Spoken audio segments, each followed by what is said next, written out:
പൂരത്തിൻ്റെ അടയാക്കുന്നതാണ് ഇന്നത്തെ വീഡിയോ. അപ്പോൾ നമുക്ക് വേണമെങ്കിൽ എന്ത് ഇല വേണമെങ്കിലും എടുക്കാം. വാഴയിലയോ അല്ലെങ്കിൽ അടേൻ്റെ ഇലയുണ്ട്, പിന്നെ ഉപ്പിലയുണ്ട്. പക്ഷെ ഞാനിവിടെ എടുത്തിട്ടുള്ളത് പ്ലാവിൻ്റെ ഇലയാണ്.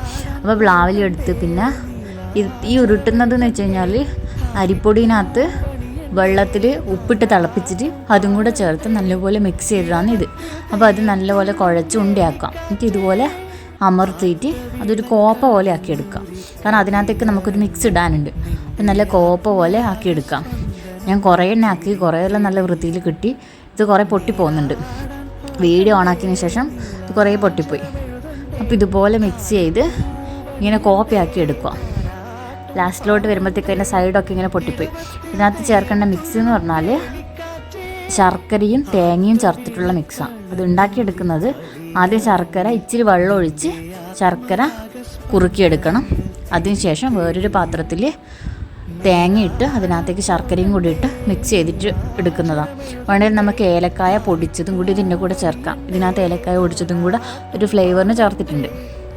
അപ്പോൾ നല്ല വൃത്തിയിൽ കിട്ടും. ഇതുപോലെയെല്ലാം നല്ല വൃത്തിയിൽ കിട്ടും. എന്നിട്ട് അതിന് ശേഷം ഈ മിക്സ് അതിൻ്റെ അകത്തേക്ക് നിറക്കാം. ഇപ്പോൾ കുറച്ച് നിറച്ചാൽ മതി. ഒരുപാടാണെങ്കിൽ പിന്നെ കഴിക്കുന്ന സമയത്ത് കൂടുതലും ഈ വെല്ലവും തേങ്ങയും മാത്രമേ ഉണ്ടാവുള്ളൂ.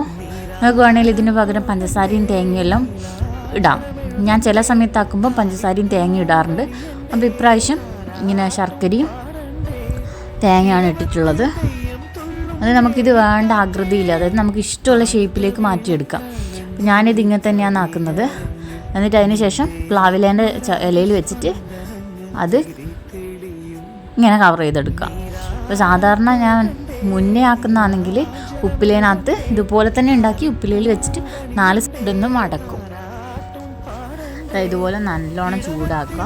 പിന്നെ അതിന് ശേഷം ഇങ്ങനെ ആയിരിക്കും ഉണ്ടാവുക. പിന്നെ അത് തണിഞ്ഞു കഴിഞ്ഞതിന് ശേഷം ഇതുപോലെ കഴിക്കുക. ഭയങ്കര ടേസ്റ്റാണ്.